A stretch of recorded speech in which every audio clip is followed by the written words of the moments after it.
Hello folks, welcome back. It's 1:46 in the morning, that's correct, but breaking news out of South Africa. I missed this story. It was shared by some of my viewers. I went and looked. I can't find any other sourcing on it. I'm normally reticent to do analysis on single source reporting. However, in this case, it is a reliable source. It's a Jewish report from South Africa talking about the South African consul general in Los Angeles. This story by Nicola Miltz. South Africa's consul general in Los Angeles, Tandile Babalawa Sunduza, has been giving her marching orders by the Department of State. She is the second highest ranking South African diplomatic official in the U.S., and her departure marks yet another sign of the diplomatic fallout between the two countries. Now, this comes on the heels of the press reporting that the military attaché, Brigadier General Richard Maponyane, has been returned to South Africa. Now, that's being conflated with the United States cutting military assistance and cooperation. But U.S. cutting military assistance and cooperation has nothing to do with the military attaché. It has everything to do with the executive order from the 7th of February, and more importantly, the executive order from January 20th, suspending foreign aid, and then the one on February 7th, cutting aid off permanently South Africa. That has nothing to do with the military attaché. Remember, recently, Ambassador Ibrahim Rasool was declared persona non grata for his racist comments against President Trump and against Americans when he called President Trump in a Zoom session the leader of a global white supremacist movement, and then called America systemically racist, basically called America racist.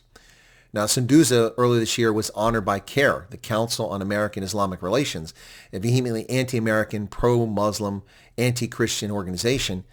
Now, the Los Angeles branch of Jewish Voice for Peace for South Africa's legal campaign against Israel mentioned that she got that award from them earlier this year. So if you're wondering why she was kicked out, it's probably that. But Sunduza has a very checkered history. She's been accused of fleeing the scene of an accident in the past, if I'm not mistaken, in South Africa. She's also drawn attention in South Africa as a diplomat, which is something diplomats don't typically do. But the bottom line here is this is yet another high-level departure. So Tandile Babalawa Sunduza, the consul general at the South African consulate in Los Angeles, has been told to leave the United States. The military attaché is also left, but again, that's unrelated. Ibrahim Rasool left because of his personal conduct, not representing the government of South Africa in a proper fashion that is expected of an ambassador. So there you have it. Things are hotting up a little bit between the U.S. and South Africa, I suppose. This will give the South African government more cause to cry that they're being targeted. I'm not sure why she was sent packing. This might be a case of someone who is not popular with U.S. officials and therefore was sent home. That does seem to be plausible in this case. We have no further information. Again, single source reporting. I'm reticent to report single source reporting, but in this case, I'll do it because the source has been reliable in the past, and it's a story that's not being covered in South Africa. If we got it wrong, we'll correct the record later on. But as of right now, that's what we know to be the truth this morning, the 4th of April, 2025. South Africa's consul general in Los Angeles has been sent home by the United States Department of State. By the way, the Consul General in Los Angeles, Lethal Weapon 2, played a role there. Remember that? Diplomatic immunity. That was the best Lethal Weapon movie ever.